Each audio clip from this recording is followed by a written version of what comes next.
compliant with the Secretary of State's open meetings laws on the website, the Secretary of State's site, and through and on our website. Madam Vice Chairman, will you please call the roll? Les Barnett. Les?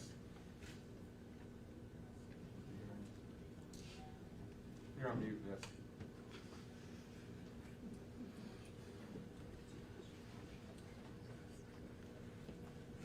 Les. You're on mute. All right, roll call. Dee Dee called your name.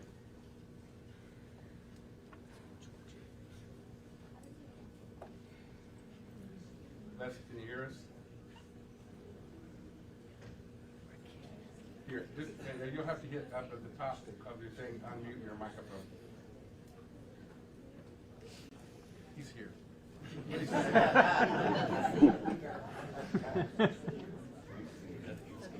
Tawana Adekunji. We're still looking. Pete Conroy. Here. Logan Glass. Present. Phoebe Williams here. Ferris Stevens. Here. William Green Jr. Here. Okay. We have a quorum, so I'll call this meeting to order.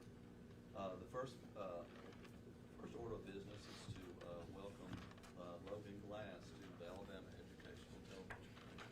The governor appointed him last week. He's the 4th District Congressional District. I'm very glad to have you, Logan. Thank you all for having me. I'm excited to be here. Mr. Chairman, might I add, this man has been interviewed by Judy Woodruff. Already? No, that was a year ago. I have, yeah.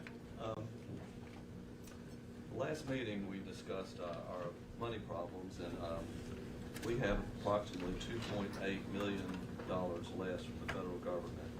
As we all know, the Corporation for Public Broadcasting was defunded, and the dues to PBS were $6.2 million.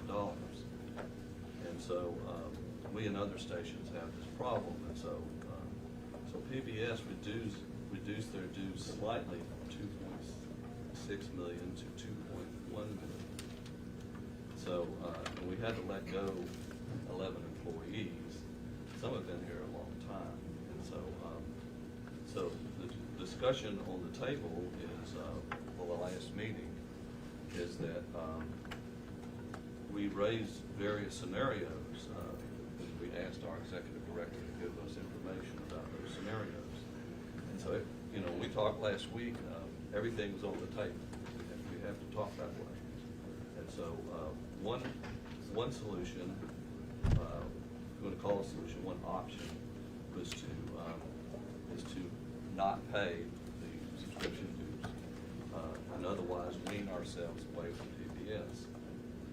The second option is more of like seeking a menu from PBS, like an a la carte kind of a menu, to have the flexibility to have programming that we would want that's suitable for adults and children, and for include more of what we want to do in Alabama with the Alabama Educational Television Commission. And so we do have our membership with PBS, of course, but we were looking for options about doing that. PBS at one time did have a or the third option was basically to do nothing and hope that we could raise the money, and if we do not, we have to lay off more employees. And so ask our executive director to give us updates on those three options, and so that's what we're here to do today. So I'll turn this over to the executive director, Wayne, to explain what you did. When I got back for us, okay. So I'm going to share.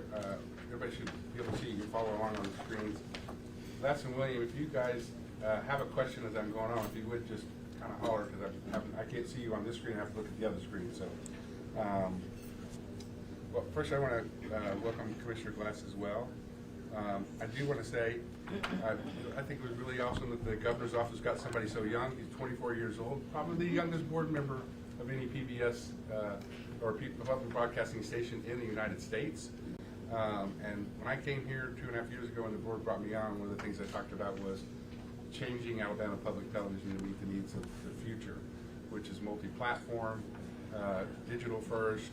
You know, we have to look at all the different ways that we can reach people. And so if we're bringing on somebody that's 25 or 24 years old, that can bring that perspective and next generation that we need as APT supporters down the road, I think was very wise on the governor's part. So I wanted to congratulate him and thank the governor's office for bringing us some a new perspective to the board. So, Thank you, sir. No pressure. so as I get into this, I would say for the commission, if you guys have questions as I'm going along, and the slides are up, and it'd probably be easy to try to address those as we go across if we do, as opposed to waiting until the very, very end and trying to go back and forth. There's going to be a lot of numbers that I'm going to be throwing out. So, and to my staff who helped pull all this together over the course of the last couple of weeks, if I missed something, please step up. You guys did the hard work. I just kind of put this together. So please step up and make sure that I don't miss. If I'm leaving holes or things that need to be explained a little bit clearer, please let us know. So looking at the main 5 questions that came out of the last meeting were Commissioner Williams asked about what are other states doing regarding PBS and an option for a la carte programming. Is there an option for a la carte programming for this year? Is there a potential one for next year? Can we not pay our PBS contract and not violate the agreement with PBS? That was something we had the AT's office look into. But we also want to, or could we also keep PBS programming, but drop certain programmings like NewsHour or Washington Week or anything else that we wanted to without violating the contract? So that's the first thing I went to work on while everybody else was gathering all the other information as to what would happen if all these things were to take place. So I'm part of a board called the OSB board, which is that Organization of State Board Executives for Public Broadcasting. These are state networks around the entire country. And I went to all of my cohorts at the state level, executive level, and said, this summer after the PBS meeting, there were a lot of us, and after the decision hit, all of us were looking at the same thing. We need to look at a la carte. There was a big push for a la carte programming for a lot of stations. So that was one of the things that I brought up, and so they wanted to see where everybody was at.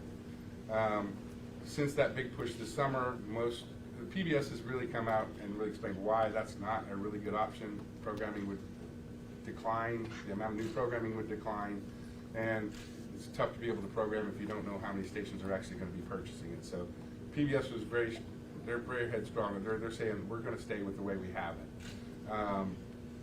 it. So I asked these stations, what are you going to do? So I asked if there was any planned status of their change between now and the end of this coming year, which is end of June. All stations said there was no change. And we are slightly different, and Commissioner Stevenson and I talked about this.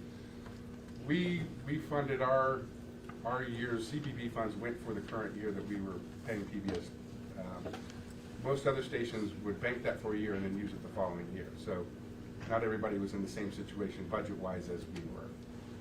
Oops, sorry, go back. Is there any consideration in changing your status with PBS beginning next year? Out of the 17, one said it would depend on dues. One said yes, they were still considering it. 15 said no. And like I said, this was a swing from the summer. Are you in favor of offering a la carte? 3 said yes. 3 others said yes, but they would probably back not changing because they know it's going to happen. Their stance with PBS, and 11 said no. If there's not an a la carte option, would you consider backing out? That still came down to basically depends on what the dues are from PBS. Are you concerned about the funding from your state legislature this year? 15 said no, 2 said yes. Are you for any reason considering ending your relationship with PBS at the beginning of next year? Any reason? 14 said no, and it's still the other 2, and the third one said yes, and then 2 said depends on what the dues are going to be. PBS will have those out, by the way, to us in December. Actually, they're meeting today to decide whether to help reduce our. Well, they're meeting today to talk about programming a la carte. They will announce the dues in December. Yeah. Yeah. And a lot of those stations are, the questions we're having to deal with right now, they won't deal with a year from now. They may start asking for this. same considerations as we are. Well, once they get their dues in December, yeah, they're gonna be in a similar situation where they're gonna have to decide what they're gonna do. Yeah, Their that year, their year is funded and ours is ahead of time. right. I kind of walked through these pretty quick, but, well, I'll go back to this. So à la carte option is not an option this year.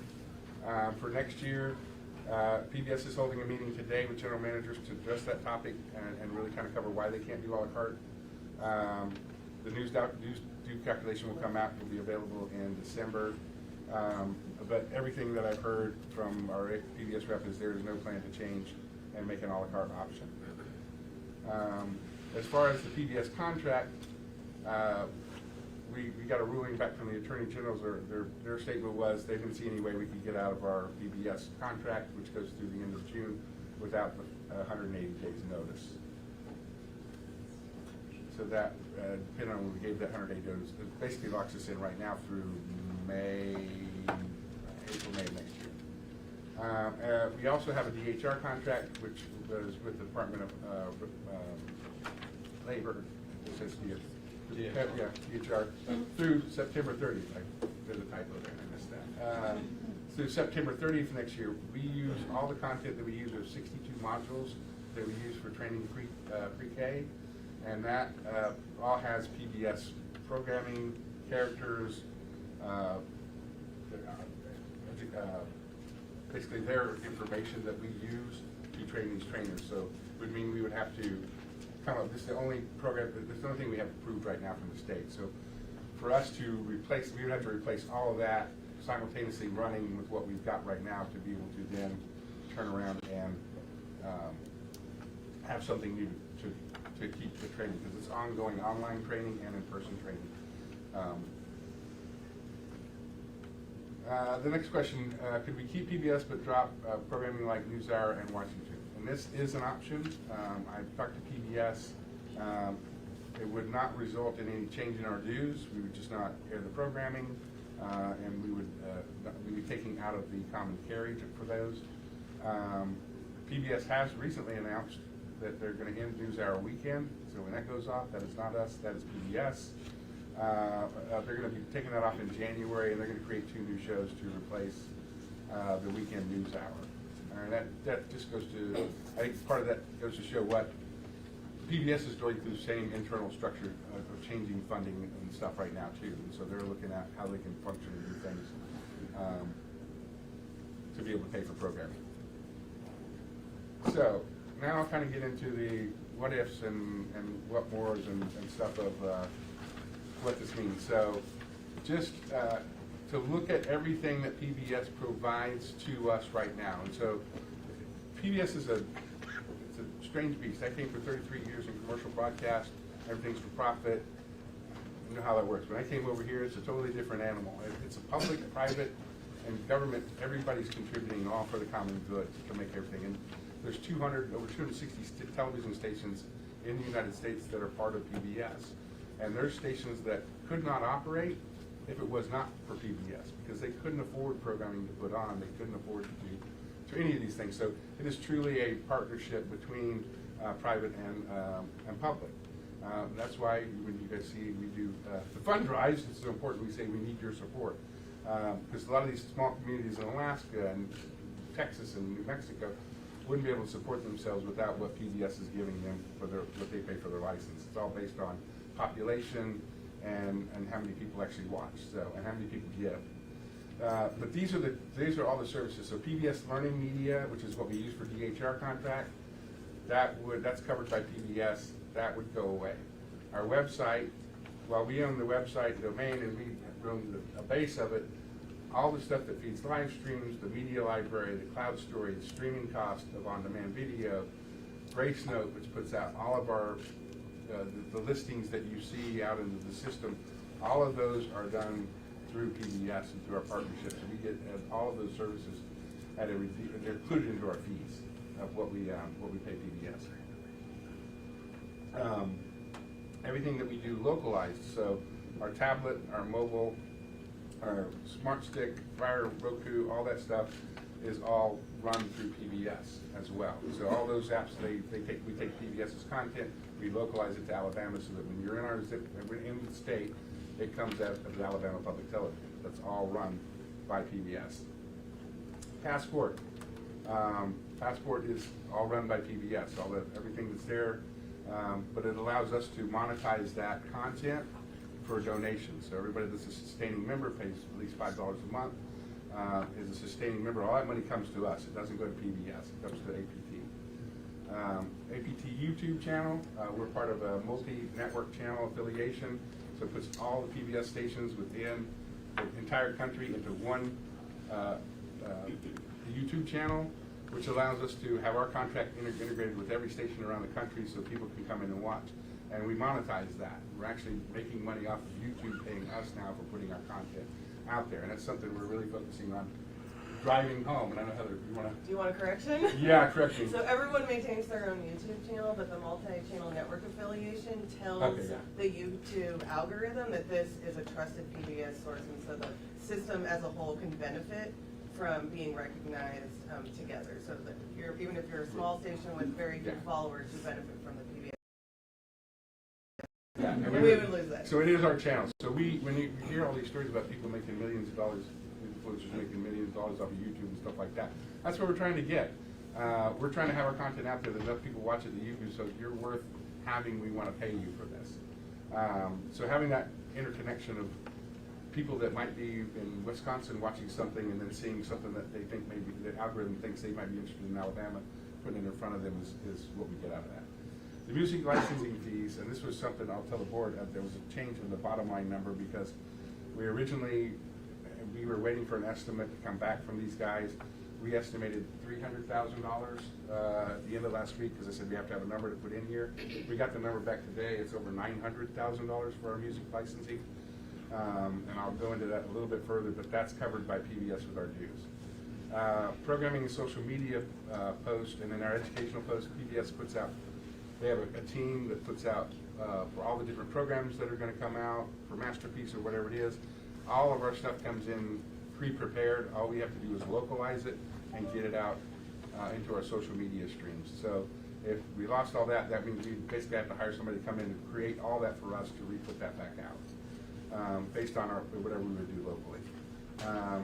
Our membership newsletter programming, a ton of that stuff is already pre-produced. We take that content that we get from PBS, and we get this from our other producers as well. So there would be some of that, but it would still add to more workload of stuff, and probably part of what that social media post person would do.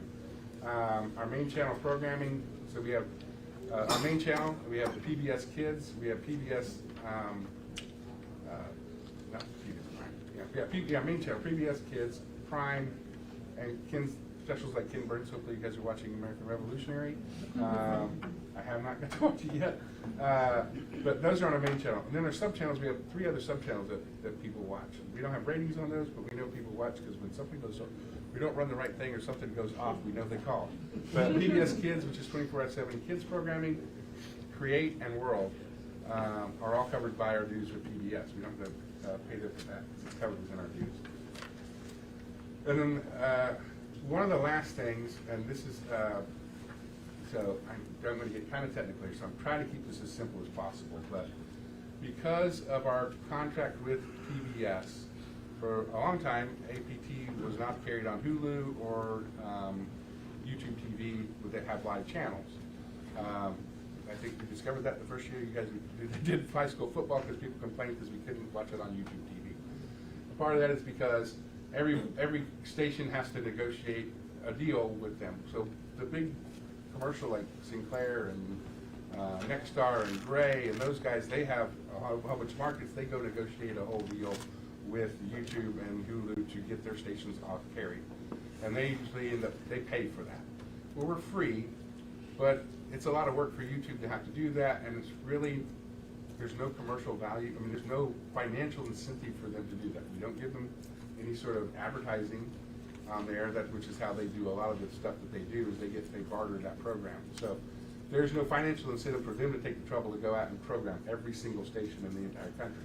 The PBS worked for years to try to get that done, and they did in 2023, summer 2023, and we're able to cut a whole deal for the entire United States with Hulu and YouTube and DirecTV, all those, so that those streamings were included, and they were all localized to their individual markets. Right now, it represents 48% of the way people get TV now. Imagine a lot of you guys do streaming stuff, but people don't use just cable anymore. Cable's at one of the lowest levels. Broadcast with ears has actually gone up, which you ever thought that would happen, but more people are getting stuff off there. But that is the biggest way people are getting their streaming now. If that went away, APT would no longer be available on those services through the state of Alabama, which would mean half the state would not get us. PBS would fill that with their national program. So PBS would be available, it just would not be APT, it would be all the regular, the PBS programming that's filled from national. And that would hurt us in a couple of different ways, because first off, that money just leaves and goes straight to them. But if you look at it, it's 1 million potential households that we lose. We use those ratings as how we get underwriting, how we get our high school sports revenue. There's a lot of things that would affect. If we had that's just half the audience just going away, if that were to happen. Looking at replacement costs for all these. Any questions, by the way, so far? We good? Looking at replacement costs, the board actually sent me some ideas. Mike and I started working with the programming service, with NITA, with the American Public Television, all these people we work with now for programming, looking at what the thing was. Commissioners threw out some suggestions like NASA TV, independent producer services, Wonder Room, Nat Geo. I mean, at this point, we can look at it, and we could look at all the different options of what we can try to do. So we didn't say we're not going to consider anything, but looking at different options that we have. But to try to get some sort of, for this meeting, what's a price tag that we can try to put, how much would it cost to replace all this programming? We got an estimate from American Public Television, and American Public Television runs a lot of has a lot of syndicated programming that is similar to PBS. They run a lot of what they call complementary programming to PBS, primetime stuff. So if we were going to create a primetime lineup, that's probably the closest thing we could get. So we went and said, what would you be able to put together for us? And we said we needed years for it. They came back to us and said we can program 4 nights a week. Here's what we would look at doing, and here's approximately how much this would cost. So with this, they have a movie package of 96 movies that we could get, so we could run a brand new movie every 1 night a week. On night 2, we could run Midsummer Murders, My Life is Murder, Hope Street. This is some of these British, like masterpiece type stuff.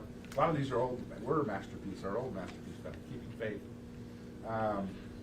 Then there's another, night 3 of British dramas, so Madame LeBlanc,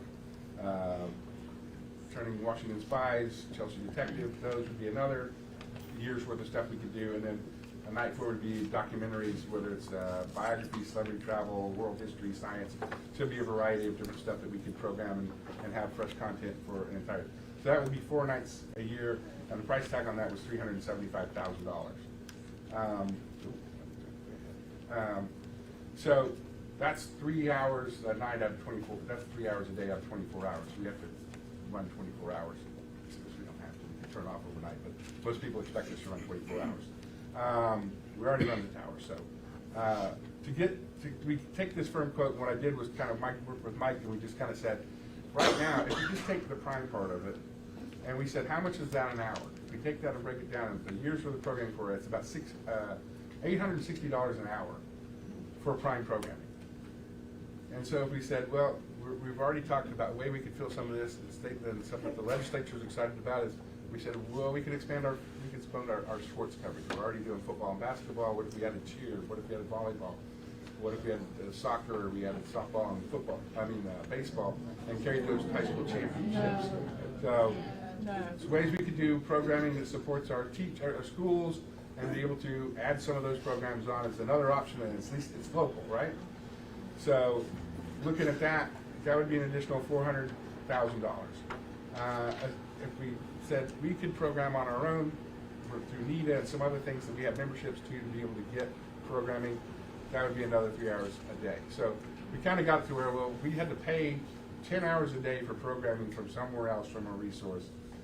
And assuming that it was say half the price, or a little bit, if you're at half the price, a little bit less than half the price of prime, because it won't be in prime time, what would that be? And that is about $1.4 million for the other 10 hours at $400 per hour for 10 days, 365 days a year. So you look at the cost, estimated cost, and I would say this is conservative, but about $2.5 million just for the programming to run. Wayne, what are the dues? Huh? What are the cost of the dues? 2 point, PBS dues are 2.2 million this year. yeah, 2.2 million. Additionally, covered in our PBS fees are music licensing fees. So all these shows and everything all have music licensing. We have to be covered for all that. It's charged by the transmitter.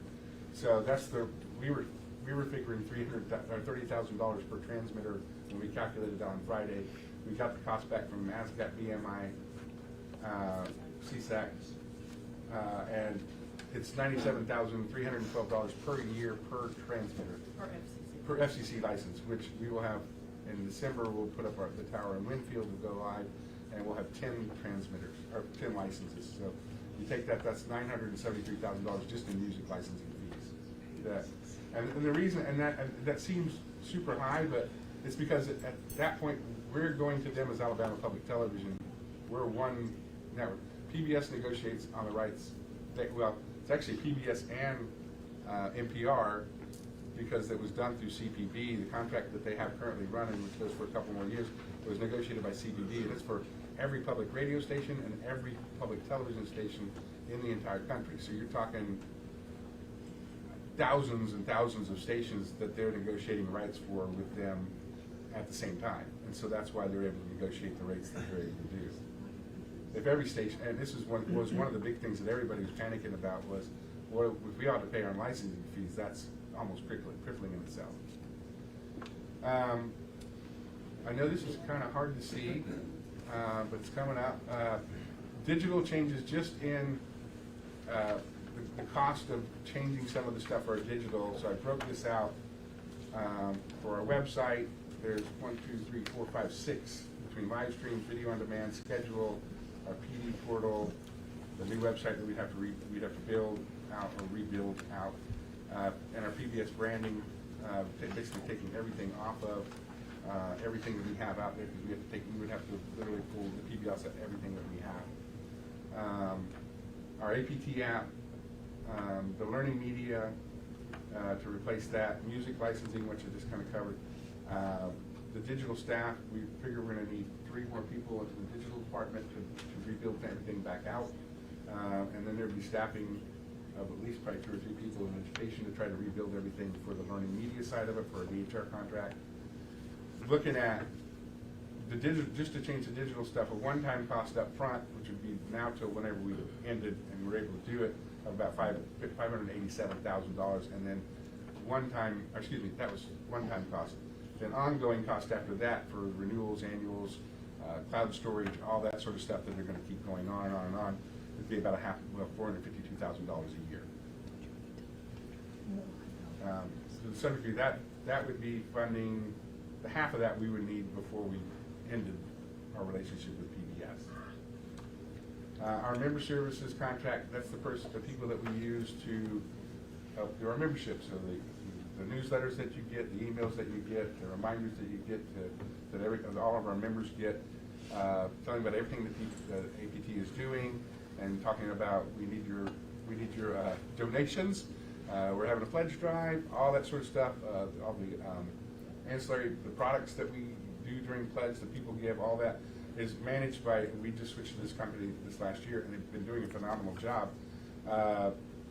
We just switched to them. We have an agreement with them to 2028. We would need a 180-day notice to get out of that contract, and if we terminate for convenience, other than if we went bankrupt, then that would be a different thing. But if we terminate it out, we just don't want to do this anymore. That's about $3,300 a month. We have to do this. I would say right now we were seeing an increase in our donations in August and September. Wayne? Yeah. Just to be clear, maybe this is Melissa, but we have 2 accounts. You know, the state account, the foundation account. Mm-hmm. Where are these PBS dues? Which account do the PBS dues come from? They come from the state, the state account. It's important. And all the funds that are raised by the Member Services Bureau, for all the donations that we give them, say they all go to the foundation fund. This is in case we lost membership, so we help that. Yeah, and this is, yeah, if for some reason, if we were to cut PBS and we lost our membership, yeah, this contract still goes on regardless of what we do. So just looking at overall, on the changes of the stuff that we would need, I guess physically and virtually, because of all the digital and online and everything, we're looking at a one-time cost of $606,000, and then an ongoing cost of $3.5 million. That $3.5 million ongoing cost would cover the digital and services stuff that we need to do, the programming and music license fees. And Wayne, maybe another clarification, the state funds, are they secure for this year? Yes, everything's allocated from the state. It was done in May, Jack? When the yeah, governor signed the bill? Yeah. Yeah. It's in the budget. Yeah. Yep. Excuse me, yes, it is. Well, I'm walking into this. So Pete asked this, so I'll bring it up, so I'm gonna walk through. So there are two budgets that APT operates on. One is the Education Television Commission, which is what this commission is. And then we have a foundation authority, which oversees the foundation side of it. All of the AETC funds are all state appropriated. So those are the ones that were secured in April from the legislature and the governor. Those have all been allocated out. We just, at this point, run everything through STARS, and the state pays out based on our allocations. The Education Television Foundation Authority basically does everything that we do with membership. So all the other money that we raise from membership funding, from underwriting funding of different programs and sponsorships, local grants, and then what used to be the CPB, the Corporation for Public Broadcasting grant, all goes into the AET budget. So what I want to address now is I'm just going to talk about the AETC budget is 100% secured, funded by the state. The rescissions had no impact on that whatsoever. No money, they can't take money away from the state. So it's done. That money is there. So where our issue right now and the shortfall is all on the foundation side. And we operate in what we call a projected revenue budget. So when we put the budget, Melissa and I work with everybody to put a budget together, we project out how much money do we think we're gonna bring in. And we basically say, we think we'll raise this much money from membership, this much money from underwriting, here's what we think we can do from grants, and here's what we're gonna get from the CPB. And we come up with our budget. So last year, we would have put this, Well, this was FY26. yeah, so it's the budget we're in right now. This is prior to the rescission. This is the budget that we had. It's a $7 million budget. Everything was in, everything was done. And then what we do is we zero balance budget. So $7 million is coming in, is what we expect. We're gonna budget to spend $7 million, and we appropriate all our money that way in the foundation. When the rescission act came down, what it did was it took that CPB funds, which should have come to us in October, and took those away. So if you look here, everything's the same. If you take the CPB out, all of a sudden we went from a $7 million budget to a $4.2 million budget. That's where it hit. I'll hit the foundation side. So Melissa and I got together. We sat down and we said, how do we make the best out of what we've got right now? What do we need to cut? So we looked at expenses. We looked at travel. We looked at everything that we did. What is absolutely necessary, and what are things that we don't have? What are things we want but we could wait on? And basically figured out a way to cut about half of that. And unfortunately, part of that is we had to lay off people. But we got to the $1.4 million and said, we think we think we might be able to work through the rest of this year and make this $1.4 million because we've got a brand new partner that's the Media Membership Services Bureau. We're seeing an increase. We think we'll see some increase there. We can fundraise off of this, try to get people to give the money to make up that $1.4 million. And if we every month try to save, and we're watching every one of our pennies, maybe by the time we get to the end of this year, we'll have overcome this $1.4 million. And that's where we're still at that point right now. We're pinching dimes, pinching pennies, every time we turn around, people ask me, can we get this, can we get that? And I say, is it absolutely necessary to keep this operation running? So that's kind of, that's where the foundation, it's in the foundation side. So the $1.4 million can only be made up by our sustaining vendors, our major donors, underwriting corporation, grants. Basically, somebody has to donate or give us this money for sponsorships. It's the only way we can raise this money. State cannot give us the money for us because they can't overlap those funds over. So that was the plan. Is let's we can try to we'll ask the public, and we raise $1.4 million to cover this gap. So that's the situation we're at right now. And so what I told Ferris is I come from the business side. That's where I spent my whole career, and I always try to look at what are the all different options, and I see 3 scenarios of how we can handle this, to which the commission then can decide which direction they want to go, and then we'll have our marching orders and we'll start working to that end. But one is, if we drop PBS completely, our annual estimated membership would probably drop $2.4 to $2.7 million. And that's based off of KETC. That was a station in Los Angeles, I think the only station I know of, but the last station that said they were mad about PBS dues. They thought they were too high, so they said they were going to break off, they were going to go independent, and they lasted 18 months. And the numbers were 80 to 90% of the membership that they lost. If you take this, all that adds, so for 1.4, say it was 80%, that would put us at $3.8 million that we would actually be in the red if we drop PBS completely. Adding to that, 1.4 million, that put us at 3.8. If we decided to, hold on, so yeah, I'm gonna go. So basically, looking at this is what I wanted to try to say. This is where we are right now. The current shortfall.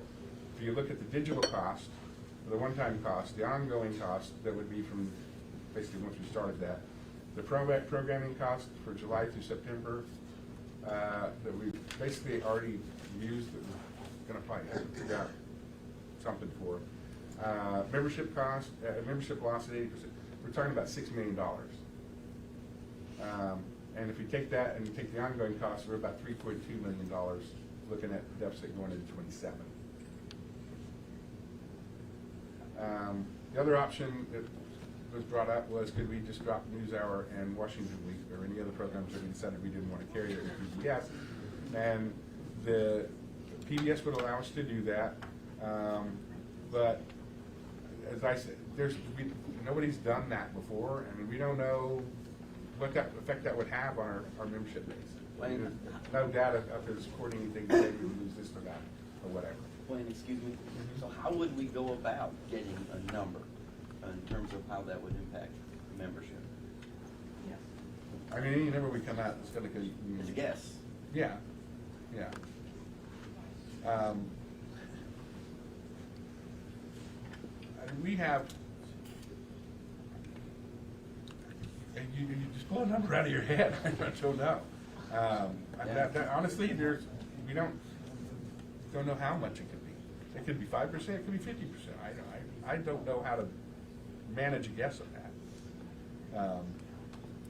You can look at PBS. We get PBS, what they get for NewsHour, and what we get. But I mean, it's all of that is speculation. Yeah. I mean, but if you wanted to take a number, just pick a number, and whatever that number is, we can go with. I don't say how, I would say I don't see how we don't lose at least a little bit. Almost, yeah. I got two or three more slides, so that's it. Last is, if we didn't do any change at all to PBS, we launched a campaign and try to increase viewer support, try to raise the $1.4 million. In September and August, we had a 17% increase because I think of the Rescissions Act. A lot of people stepped up and gave us more money because they knew we were behind. So there's the possibility of doing it that way. As it stands right now, with the shortfall we have, if we add to that at all, that just means more more stuff that we have to do, but we may have potential more employee layoffs. In our foundation right now is our education team and our content producing team. So everybody that produces local content for stuff outside of some of the Capital Journal staff, all those people are foundation employees. So it would inhibit the more money we lose and don't make up with the 1.4 would inhibit how much more content we could actually produce locally. And if you think whatever we lose membership-wise would probably not come back, and our membership, we got to count on that again for next year, and the next year, and the next year. So whatever we end up doing, and whatever that number ends up, if we were to do this, whatever that number ended up being, probably going to be the number for quite some time. And that's it. That's kind of the situation right now. If there's any questions that the commission has, I'll be happy to answer. If there's numbers you wanted to go back to, I can go back to numbers on the slide too. I was going to say, I'd like to make a motion, to pay our bill to PBS and honor our contract. Okay? Well, okay.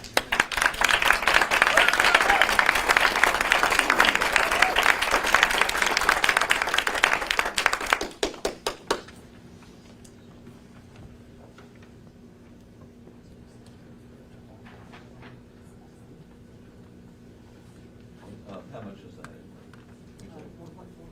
1.4 million. What's that? The first. Hold on, We hold have 65% that's due November 30th. Right. 1.4. Then in April it's 25, and it's 10%. One in January and then one in April. And so we have actually, our contract began in July, so we've actually used almost 5 months of that contract up. So we've already, we're actually paying for what we've already used. Right. For the most part.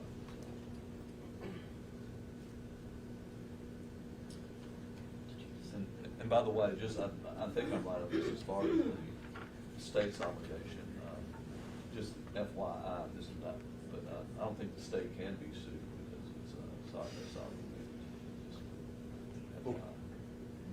I'd like to second the motion. Thank you. Yeah.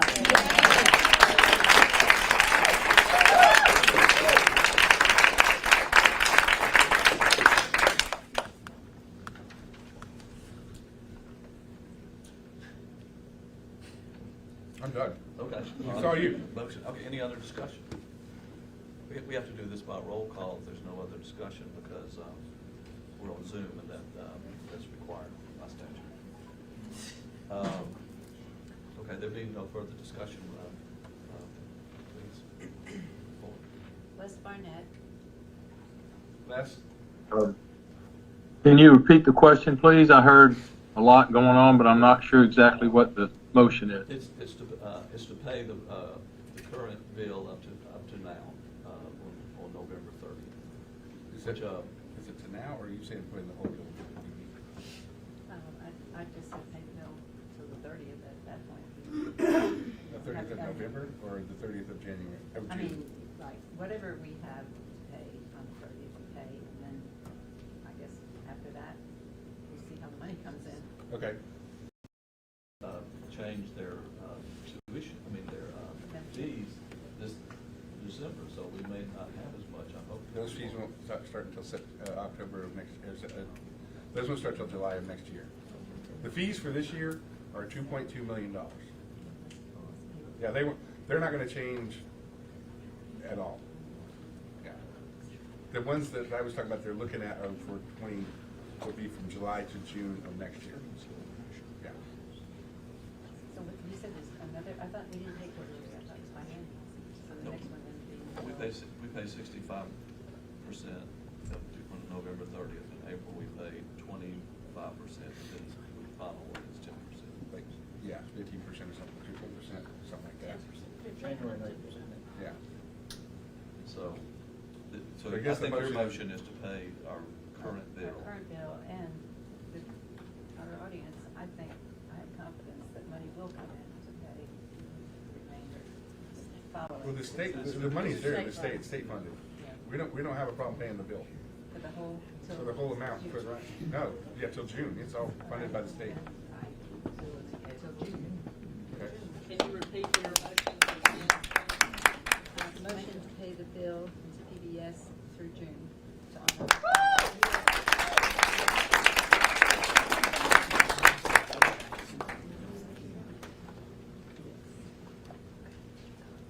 Did you hear that, Les? No. Could you Okay. get order in the room, please, Mr. Chairman? Because I'm having trouble hearing. And I just, there's just not, this is not what I expected. I expected that we were going to have the members and the staff being able to talk. I didn't expect this other noise. And so I'm having trouble. I guess I'll pass on the motion for right now. So you can- Do that, and then you can say it right. Kiwana Adetunji, We ever get a? She did not get on. Pete Conroy, Yes. Logan Glass, I support the motion. William Barrett Stevens, Yes. William Green Jr. Is William there? Yeah. William, could you hear that? You're muted, William.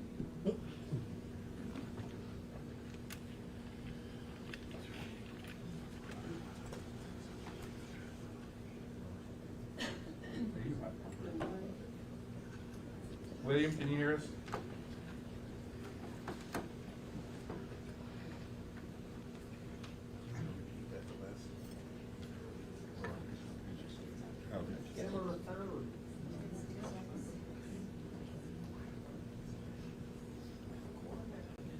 We lose William. He says he's there, but he's muted. William, you're muted. Can you not hear you? Put something in. We have a quorum, Mr. Chairman. Pardon? We have a quorum. He's dropped off. He's still showing he's there, but I can't raise it.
Now, he's still here. So, what do you want to see that? No, like that. I'm not sure. Out of pocket. I don't know.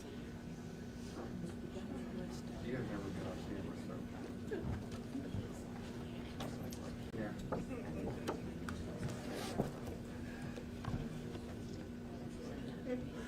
Let's give them good water. I can try to cut off. Yes. Hey, I'm on the meeting. Oh, there you I had go. to step away for a All second. right, okay, there's a motion, I'll have, Phoebe or Ferris, you guys wanna repeat the motion? There's a motion on the table. Your Motion to pay our bill to PBS to honor our contract that goes through June. Could you hear that? Yeah, Okay. You're voting yes? yes. Okay.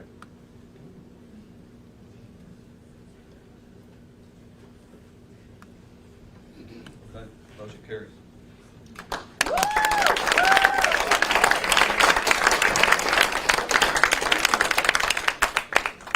Mr. Chairman, I'd like to go make a kind of a follow-up motion, if you don't mind. I think everyone has had the opportunity to see the governor's letter, and so I, first of all, I want to thank her for this letter. But as a part of the motion, I'd like to make certain that the letter go into our record with the APT.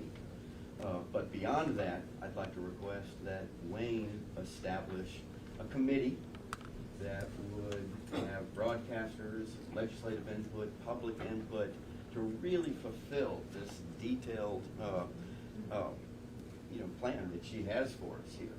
And so that's the motion, is to task, put this into the record and then task you to come back with a suggestion of a committee that you would vote on at the next full meeting. Okay. So I'm looking for a second. Correct me if I'm wrong, but the way I read that is that she's asking for the study in the event we wanted to wean our way away from. That's not how I read it, but that could be a part of the analysis. Okay. And of course, we can talk to her. Which, in that case, that would be very wise to have done that, at this point. So what's your motion? Make certain that this goes into the record, but beyond that, ask Wayne to develop a committee that would include public input, legislative input, and financial legal analysis, so we can make a deliberative decision. And but Wayne would put together a suggestion of a committee. What would be making the deliberative decision on? What would be The plan for our future. Just looking for a second. Mr. Chairman, I'll second Commissioner Conroy's motion. Move to second. Any discussion? Any discussion? William, okay.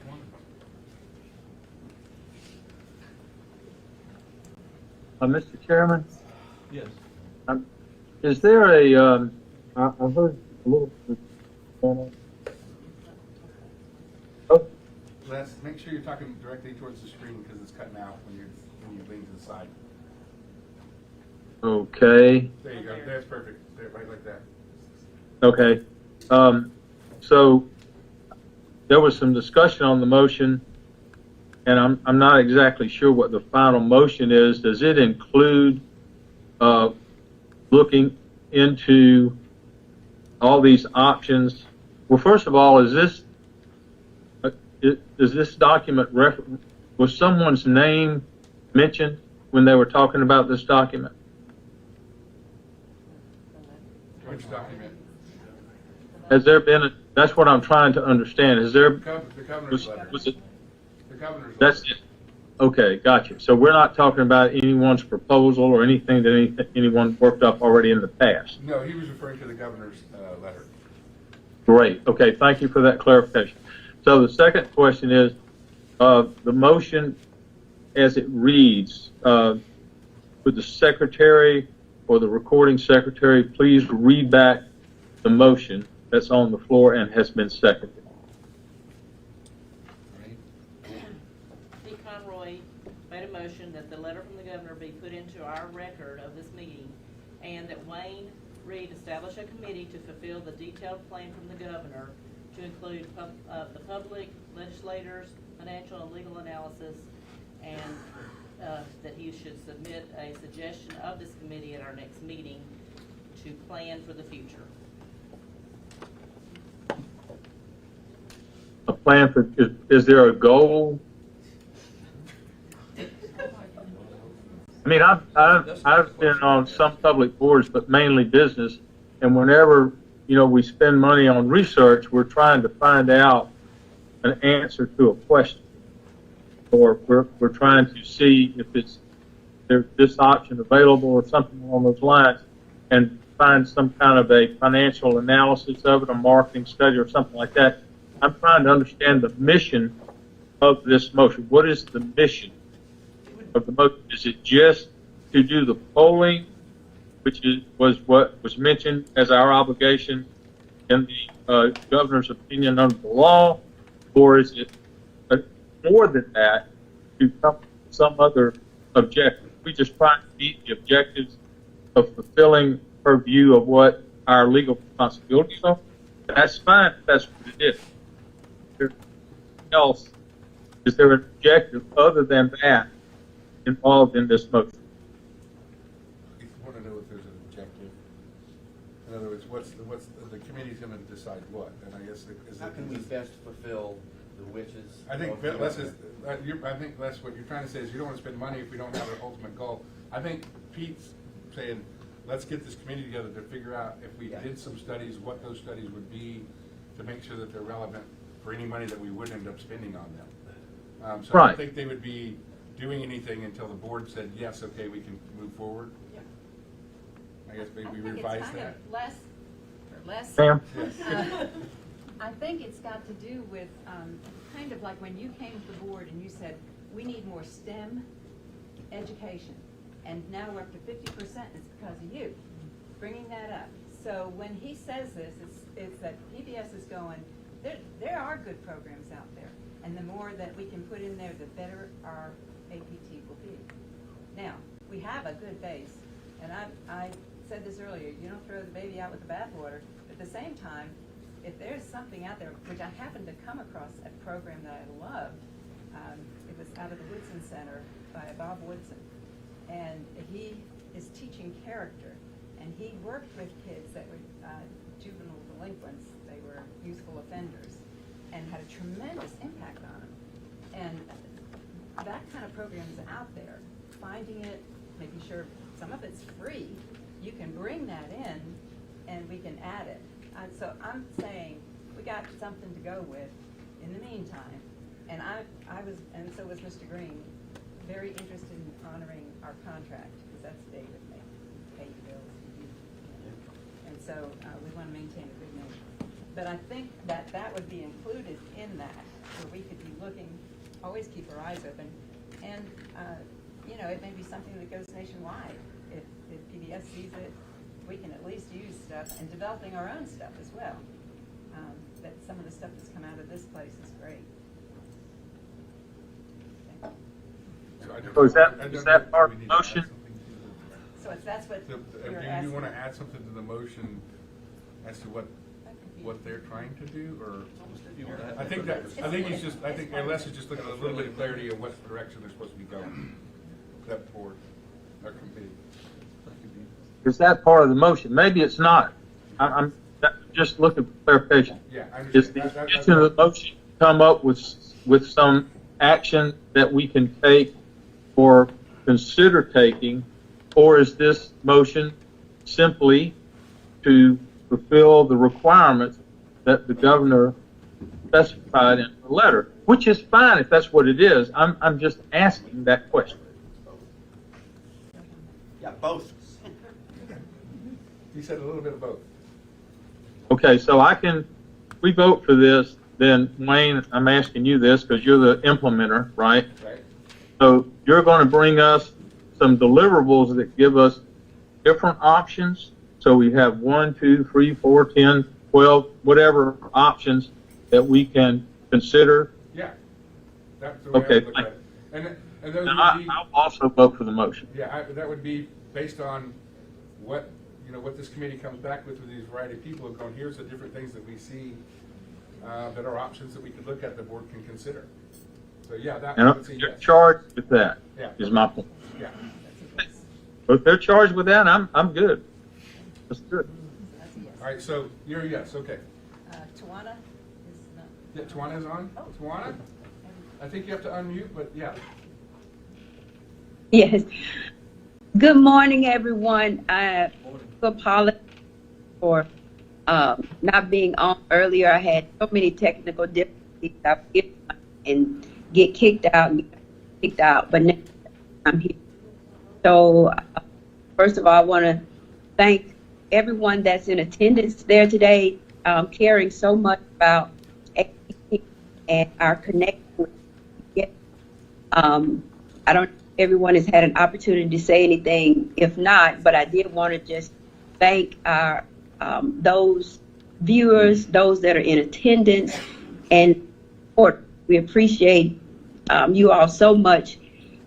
I've received a gazillion letters, many of them, as well as comments.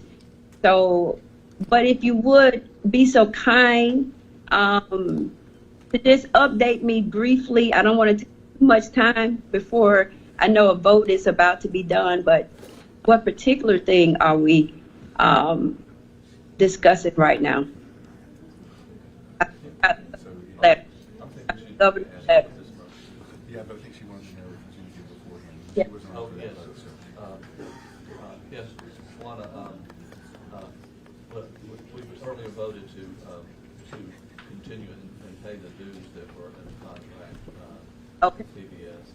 And also, we have a motion on the table right now about, did you hear that about the study that Pete proposed? There's a motion on the floor right now.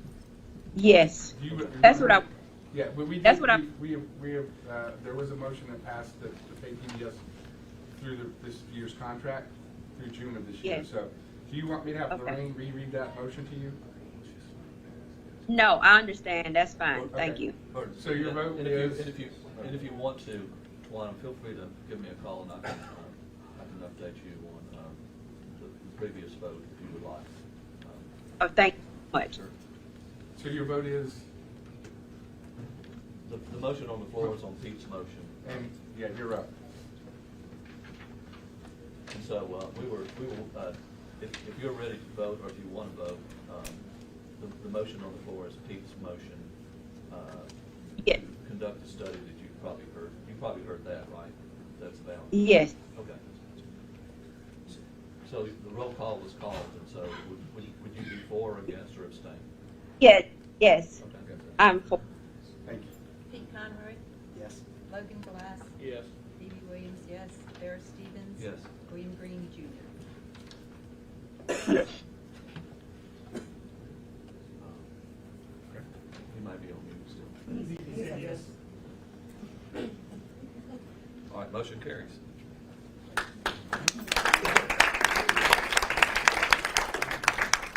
And I apologize for one more motion, and I'll stop. But I'd like to make a motion that we set aside 30 minutes right now to hear from some of the people in this room. You are representative, I would guess, of the 1,400 some emails we've received, and posts and texts, and like Tawana, I just thank you enough for being here, not knowing what would happen, and but in any case, thank you. But I am making that motion that we take 30 minutes to hear from individuals, maybe there's 2 minutes apiece, 3 minutes, whatever, probably 10 people, something like that. And this would be looking for a second. Mr. Chairman, I have a business motion, if we could do that before we entertain this other. Would that be okay? Well, we got a motion on the floor. Okay. And we can certainly hear his interest. We can do it after. Yeah, sure, yeah, and as long as the people get a chance to speak. All right, is there a second? I'll second it, and I'm gonna warn you that we got all your emails. Just saying. So, this was something my son wrote up, and I'm just gonna tell you, he said, your corporate campaign, you need to have, like a byline, and he said, we saved APT. So when a corporation funds a particular show, at the bottom, we help save APT. And same thing with people that are in a school and the little kids do a fundraiser, or Panera Bread, and you know, or one of the companies that takes in money, 30% goes to your project. So whatever it is, we want to give them credit and give some people who made, I'm a protester from way back, so when everybody showed up here, it was like a very peaceful and kind protest, and a lot of smiles and good mornings. So anyway, I'll second what he said, and then definitely less we need to do other business. So the motion's on the floor, 30 minutes to hear from the public. Terrific. About 2 minutes apiece. Motion is seconded, all in favor? Well, we have a new roll call. We have a new roll call. And it's a little discussion. How we pick people, it's going to be tricky. And there's some, you know, and so, like, Mr. Chairman, do you want to be the guy that makes, but I would like to recommend in particular that Michael Schneiderman say a few words, because we've been speaking with him about the fundraising plan, really, that your son is co-developing. And you may not have known it, Michael, but your ideas, there's some synergy right there. So I, Yeah, and I don't see Michael, but I've talked to him as well, so thank you for your input. great. Wes Barnett? What's the motion? It's on, the motion on having comments from the public. Limited comments. Having Limited comments from the public. before the business? No, after your business motion. Okay. Okay, yes. Juana Adetunji? Yes, absolutely, yes. Pete Conroy? Yes. Logan Glass? Yes. Phoebe Williams, yes. Ferris Stevens? Yes. William Green Jr.? Yes. Okay. Motion carries unanimous. Okay, well, before we proceed, Les, you said you had a motion that you would like to propose. Well, yes, if I couldn't, there's been so much noise, there's people talking, I have my background noise, I've used all the technology I can figure out to block it, but I'm getting background from people who don't have microphones or aren't to speak. So I don't know how that's happening, but it is happening. So my question is, and I will make a motion if the answer to this question is no, is have we already notified PBS that we don't want to be May or whatever date, that we want to take the 180-day option? Have we done that yet? No. No, we haven't. I mean, the way it was explained to me, if we give them the 180-day option, notice, then if between now and then we decide to move forward with something else or come up with a modification or whatever, with all these other people that are going to be confronting this by that time, that we're in a good place. But then if there is another option on the table, we could exercise that from PBS or anyone else. But if we don't give them the notice in 180 days, then we would have to wait longer. And so that's what I'm trying to figure out. If you haven't given them that notice, then I want to do notice, because that doesn't cost us anything. All that does is give us options.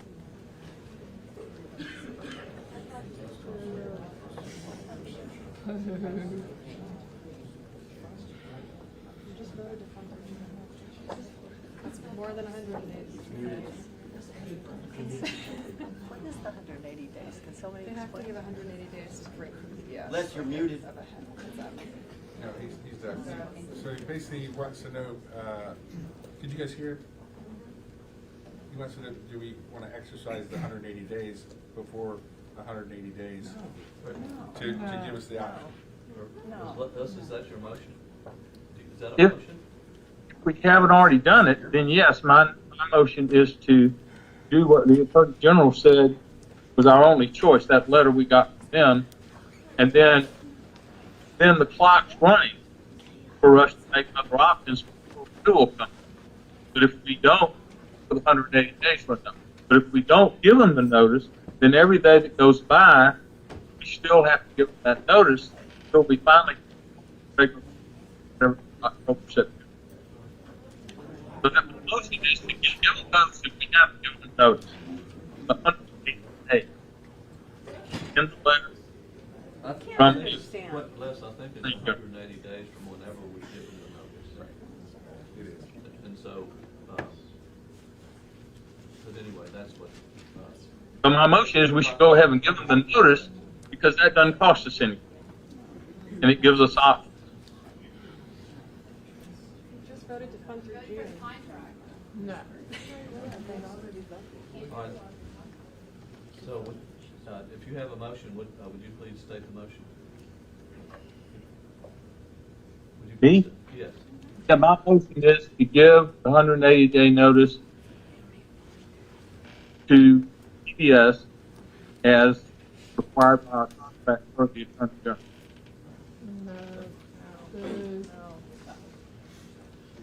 That would not be in keeping with the governor's letter.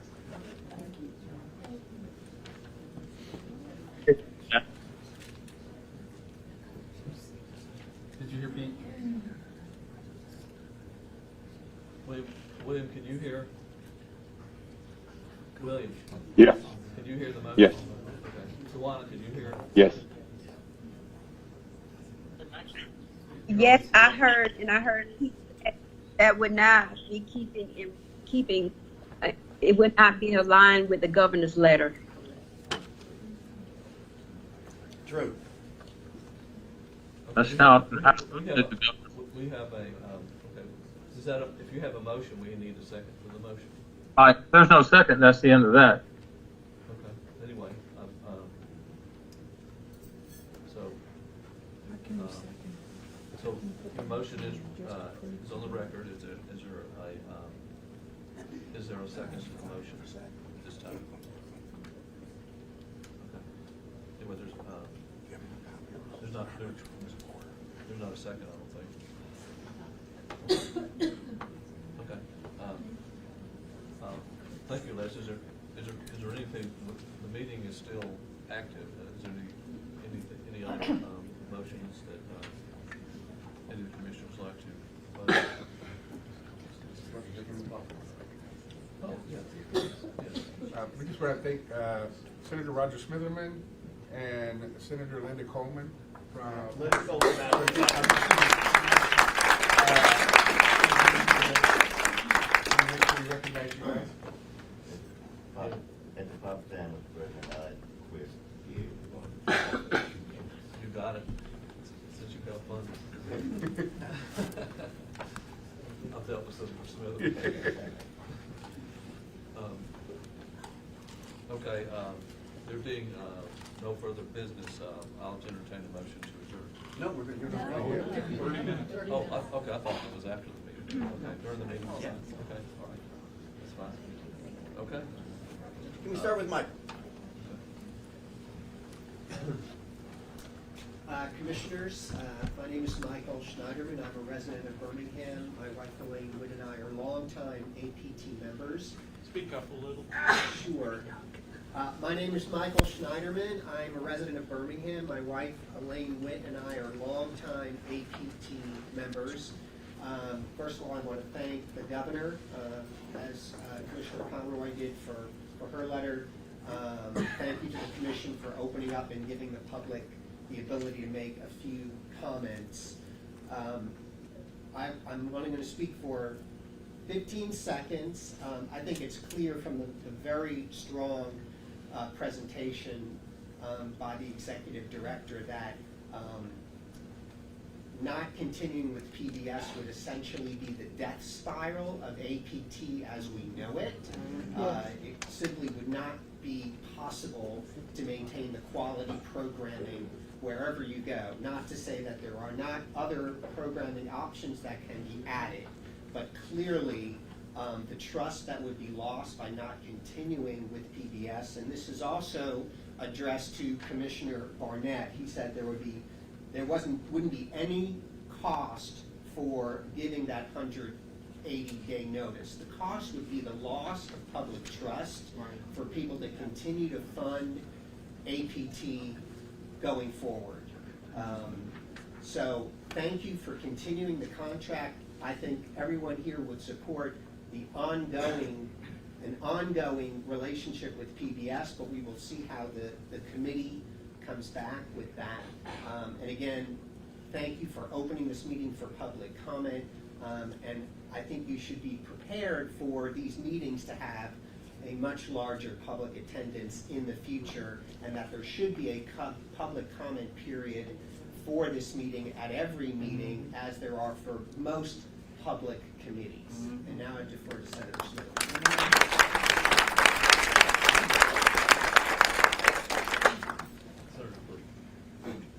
Well, you know, I hope I don't offend anybody, and I apologize.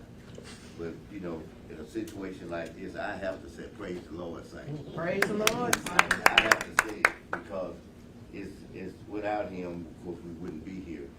And I want to first thank you all for having an open mind to listen at the input that you received so far and to make the decision that you have made. I want to thank y'all, you know, on behalf of not just myself and not many of my colleagues, with the 150,000 people that live in Senate District 18. Most of these people in here are residents of Senate District 18. 1 minute story. I grew up in rural Alabama. I grew up in when I said rural Alabama, it was the county. Okay, and I grew up in a community where it wasn't in the pre-K. I grew up in a community where all that those young people had, what you all had to offer. I grew up in a community that many people learned how to read, how to write, how to speak just off of what you all are doing. We're in a situation now in the state that we have the Literacy Act, we have the Numeracy Act.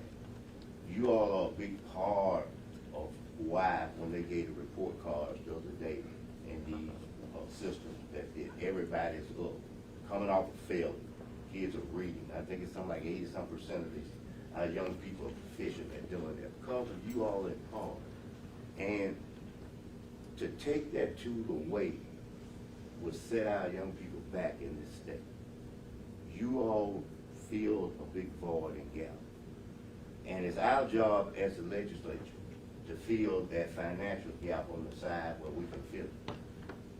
Now if we got surely, and the Lord has blessed me to represent these people for some 32 years, and every day of my life I've been in the Senate, I've been on the Budget Committee. So I know that the money is there. I know we got $400-something million in the rainy day fund. To lose you all, it ain't raining, that's a tornado. That's a storm. I know we got $600-700 million in our technology fund. And I also know that we have other funds that we can surely provide revenue. $2.2 million, and if it increases to 2.8 next time, that's a drop in the bucket for what the damage that could happen to our young people in this state. So I just want you all to know that I am with y'all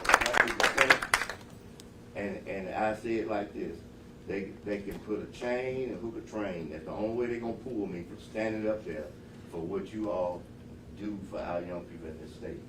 So once again, I welcome y'all to the Miller Senate District 18, and on behalf of all our young people, and many of them are not able to do like other businesses are, and that is have a lobbyist. These are their lobbyists. We are their lobbyists, standing in the gap for them. And anything I can do on the other side that you all are trying to do to stabilize that as well, just call on and I'll be glad to do it. I end like I speak, all who agree with what you've heard and what's been said. Let's say amen. Amen.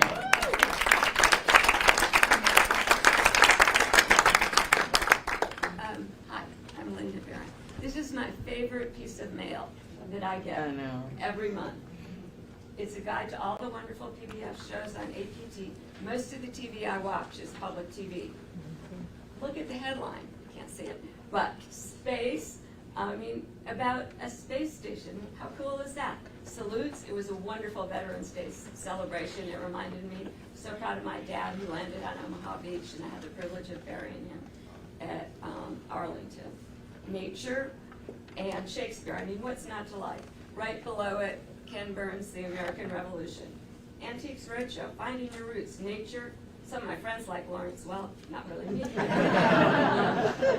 I like Capital Journal because they give you the information about what's going on in our state. It's really good. Most of the good documentaries I've seen are from PBS. I contribute, hopefully generously and consistently, to APT because I value their products so much. And my kids are way grown, but they grew up with Sesame Street and many more terrific and entertaining educational shows. I do love Cookies and the Cookie Monster. I don't want to live in a trash can like the Grouch. But knowing that so many little ones are getting a wonderful education from your shows warms my heart. I truly want all of Alabama to be part of Mr. Rogers' neighborhood. I've spent over 50 years in my career in advertising and electronics business, selling hundreds of millions of electronics gear and making an untold number of commercials. So I kind of know where I speak from.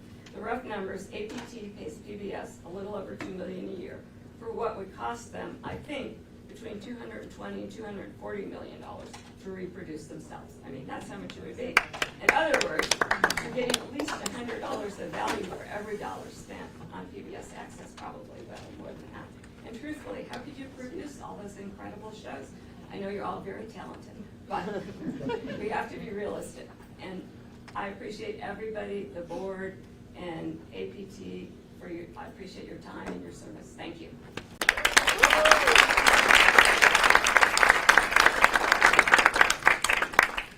I'm going to try to make this quick. My name's Elaine Witt, and I was born in Montgomery, 68 years old, so I'm almost as old as APT, and I hope I've been subscribing for as long as I could.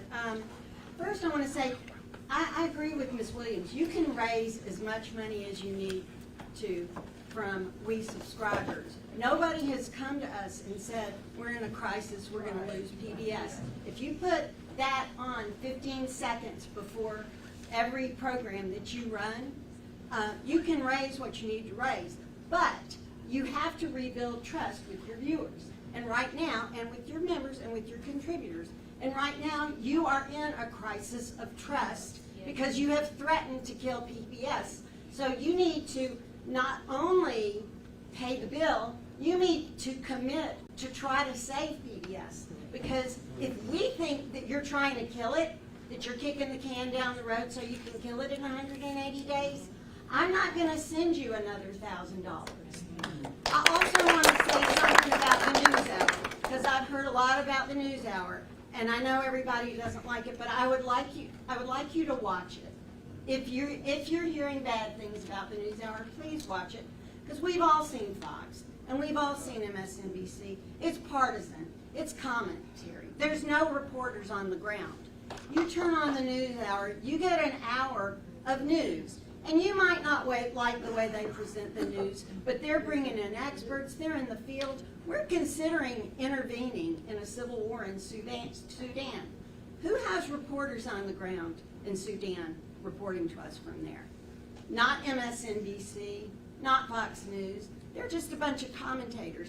No, the NewsHour does, and we can learn, and they'll go into it in depth because they have an hour. There's no other hour of news on TV that is that valuable. So if you want to do an a la carte system, I'm against that. But if you decide to do that, please watch the NewsHour before you decide you don't like it. And thank you for what you do, Mr. Stacy.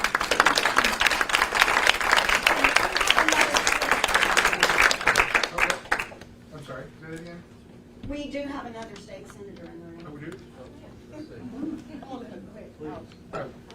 I'm Liz Laney. I'm from Huntsville, and I've got a little bit of a different statement here.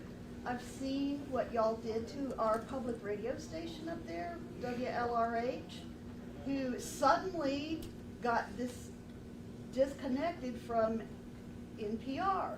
And I can tell you what it's done for the community up there. You've completely lost our trust. And I don't know how that's going to be rebuilt. I have several friends on the staff at WLRH. Most of them have quit. We resent that there was no public input from our community. We resent that we can't find financial pictures of WLRH. We can find those for WBHM, but we can't find them for WLRH. I've heard a la carte programming tossed out. My friend on the staff at WLRH says NPR won't even respond to that question. So I admire the way that WLRH is trying to survive, but I seriously question whether it's viable over the long term. And most of the people I know have quit giving. I still am giving in hopes of supporting my friends at the station, but I really don't think it's viable. And I appreciate y'all letting me talk.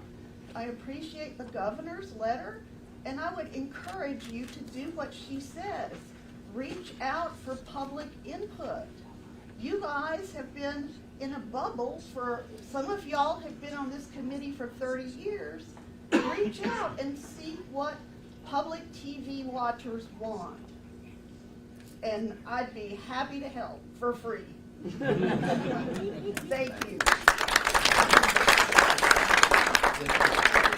going to be very brief. First of all, let me thank you for your service. And I want to thank everybody that's here. I think this tells you that people do care about public television. The name says it all. Your name says it all, Alabama Public Television. I have traveled around the world watching public television.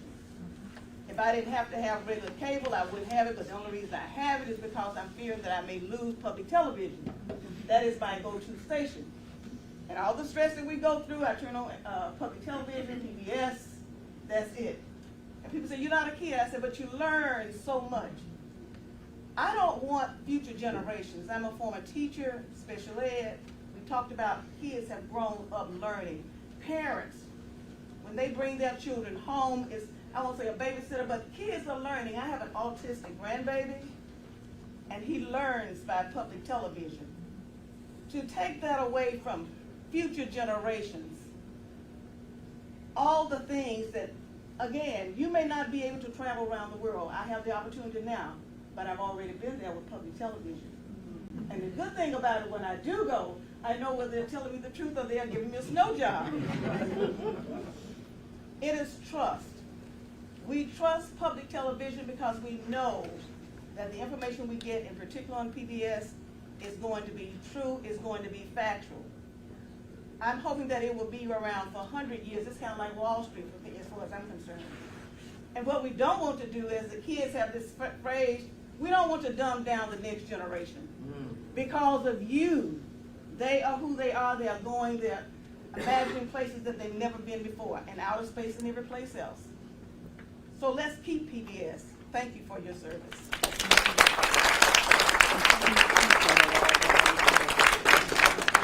Before we hear from the next person, I just want to say, I want to thank, I served with Senator Smitherman and Senator Coleman Madison, consider them friends, and they are easy to work with in Montgomery. We worked together in the Jefferson County delegation, and I think we were an example that Washington could learn from on how folks work together. And thank you guys for being here. Hello, thank you for letting me speak for a second. My name is Lisa McNair, and I have been watching PBS, Alabama Public Television, NPR with my daddy, Chris McNair, since I was a little kid. Like, that was standard. PBS, all of that. That's what we did. And I've always learned so much. I always was informed of documentaries, the programs as a kid, and so a few years ago we got rid of cable because it was expensive, we couldn't afford it. So we just had the really cool antenna that you stick to your window and everything. And you get 4 PBS channels. I'll tell you, I'm so geeked out about that, y'all don't understand. Now, I don't really have nothing for the children. When I think it's good, I watch it for about 5 minutes, but I don't have no children's on, but I think it's good, keep that. But I get to do that Create channel. It's like Lifetime, and I get to watch the food, cook all stuff. That's why I'm back, because I watch it and cook all that. And the news channel and the documentaries. And I am probably, y'all don't know it, but I'm promoting y'all outside. Everybody I see, I can't get into these channels anymore. Yes, you can. Because you have a regular TV, and go by to Walmart, buy that little antenna. And I show old people who can't afford cable how to have this, and all these wonderful channels are free for us as just basic citizens. So please don't get rid of this. Some of this is our entertainment, because we're not going back to cable. We're not paying them people all that money. And I do make a donation to everything y'all do. So please consider keeping this forever. Thank you.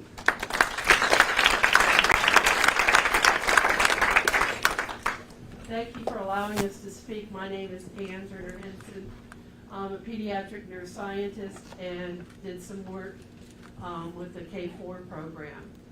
We saw in the news that our scores are up. We also probably, what has not been mentioned, is Alabama's K-4 program is one of the best in the country. It's not talked about enough. It depends on what's on your programming.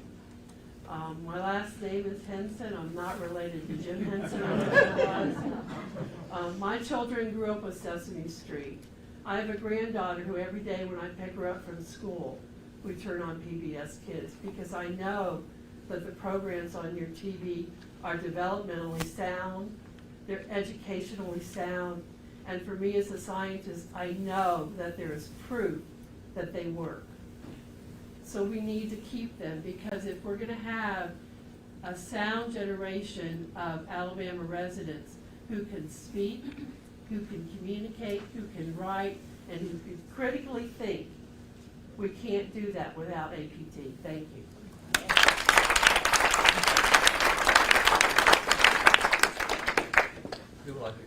My name's Bill Willard. My wife Jean and I came down from Gadsden. I'm sorry for my raspy throat. My parents brought me to Gadsden in 1955, and we were astounded. In fact, I think I would gladly be corrected, but I think I'm probably the longest APT watcher. At that time, we didn't have the fancy little thing you stuck on the window. We had a little antenna on the roof. We had to turn around, and we could get Channel 6, Channel 13, Channel 7 out of Cheehaw, and on a clear day, Channel 5 out of Atlanta. And that was all that was there. And out of the bunch of them, APT is the only one I can still say I watch regularly because there's so much other distraction. But APT has always been there. I hope it always will be there. I'd like to reiterate what the lady said about NewsHour.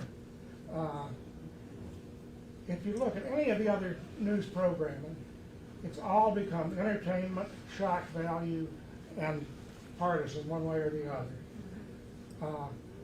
They report the news. They don't do the shock value stuff. They just tell you what's happening, and I think that's vitally important.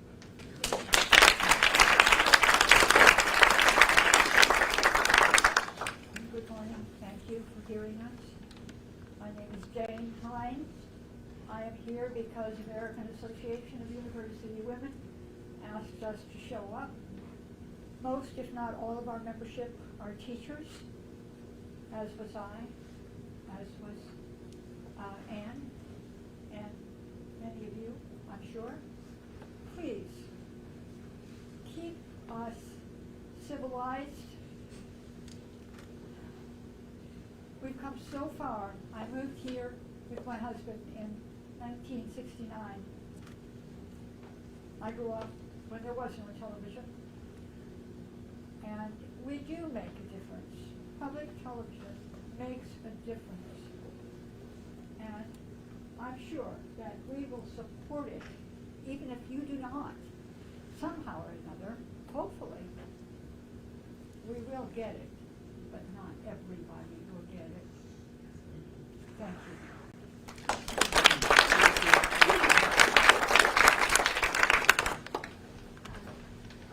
My name's Diana. The reason why I came here was because my son is level 1 autistic. He has been watching PBS since he was born. My son was developmentally delayed in every way. He could not speak. He had a hard time walking. There was a lot of things he had, and PBS is the reason why my son is at a kindergarten level at 3 years old. He watches every single day, every single time with PBS kids, especially Daniel Tiger. And we always say, everyone's our neighbor. We need to be kind to others. We need to love thy neighbor. And I've been teaching him that, and that's why he's the way he is right now. And many kids, my son goes to an autism clinic. All those kids watch PBS. A lot of kids benefit from it so much, especially autistic kids. I don't trust any other, I have a hard time trusting any other place except PBS because of how partisan they are and how they don't have any politics in it at all. It's all about loving people, being united, being friendly to others, and loving everyone as who they are. And that's what we need to be teaching our children, and that's what I want to continue. And please, this is for the autistic community. We need PBS, especially for me. I'm a single mom. I can't afford cable. I have to just base it on watching PBS Kids and YouTube. And it would destroy my son if he cannot watch Daniel Tiger every day. He has a routine, and you guys understand with autistic kids, if they don't have their routine, it goes down the window, and it goes back to regression. So we need PBS. I thank you guys so much for continuing this contract, and I hope for the future you continue this forever so we can let the kids actually be kids and watch PBS as great as it is. I thank you guys so much.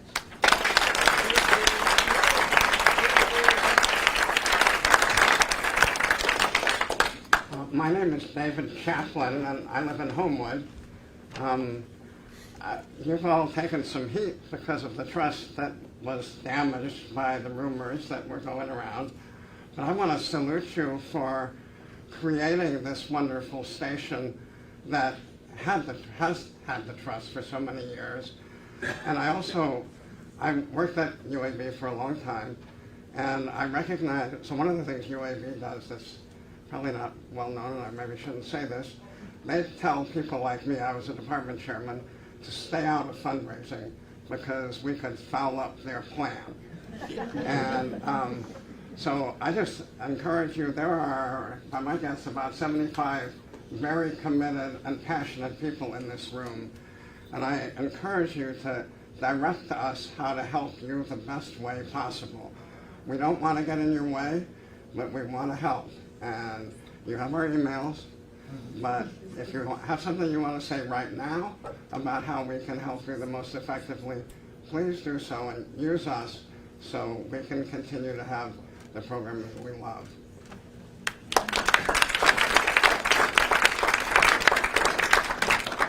My name is Michael Jones. Thank you for the opportunity. I know we're getting close to the end of the 30 minutes, but I did want to, she mentioned Daniel Tiger. Well, his predecessor, Fred Rogers, said, look for the helpers. And I think you found some helpers as far as your financial situation goes. We are all committed to this. I think we all agree it's important to the state, it's important to the children, it's important to everybody. It improves the quality of life in this state. So I think on the financial side of the question, we'll find the answers, because I think there are people here who really want to help. If this had all been about a funding gap, you'd have been overwhelmed with responses. But what bothers me is we kind of danced around an issue that was brought up at the last meeting, was the fact that we may want to get rid of PBS because it might offend the current president of the United States and some other Republicans. There's no place for politics in public television. The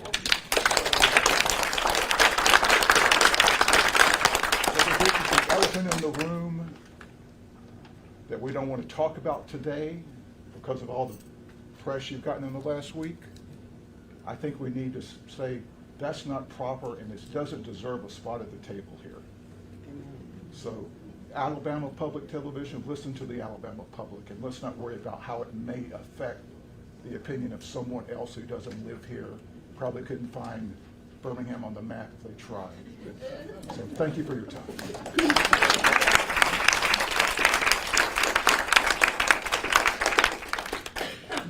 My name is Frank Blanton. Today is my birthday. I'm 71 years old today, so I'm 1 year older than APT. But for all of those years, APT and then PBS have been a phenomenally integral part of my life. So I'm very grateful to all the work that's been done over the years. I'm a semi-retired music educator. I was a band director for 39 years in Alabama. And a big part of my instruction included encouraging students, in fact, putting it into the curriculum to watch Live from Lincoln Center, Live from the Met, New York Philharmonic, all of the magnificent arts programming that is just simply not available anywhere else. And it's right there on PBS every week.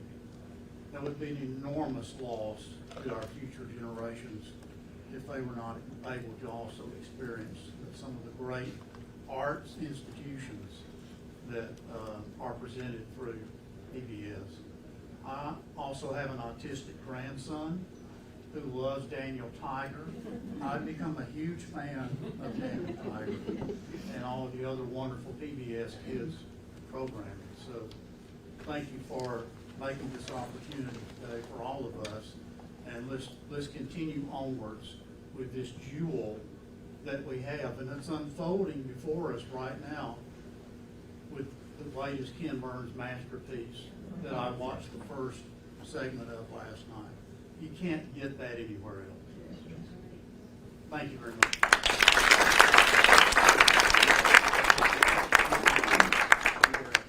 28 minutes. Okay. 30 seconds.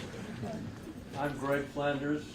I've been 50 years in rural Cleveland County. I'm a teacher, a Marine, an advocate for kids, and I helped get the first pre-K for Cleveland County.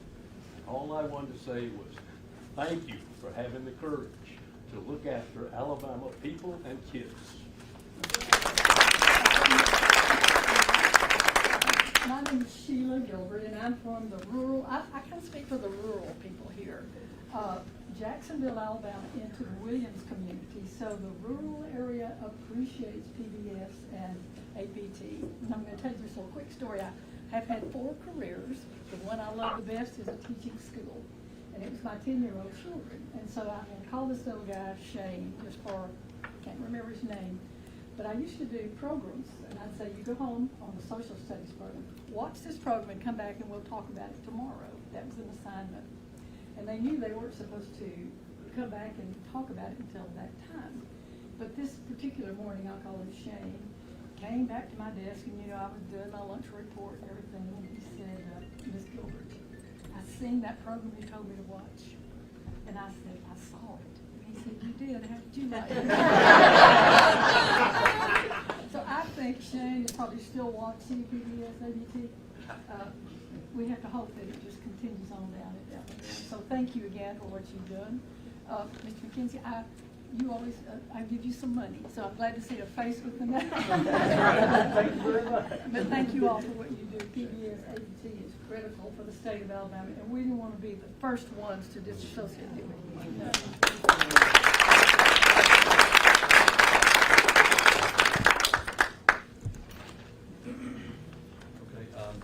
Is there any further comment from any of the commissioners?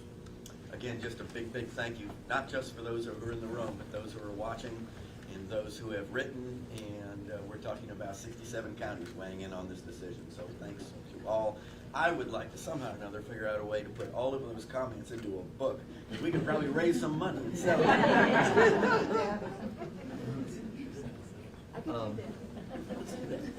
There appears to be no further business. Do I hear a motion to adjourn? So moved. Hear a second? I'll second. Second. Moved and seconded. We have to do a roll call because this is an Olive. That's Les Barnett. Did you tell me It's the motion to dismiss, to adjourn. to adjourn? Okay. Juan? Yes. Yes. Pete Conroy. Logan Glass. Yes. Debbie Williams, yes. Barrett Stevens. Yes. William Green Jr. Yes. Motion carries. We're sharing the cookies right here.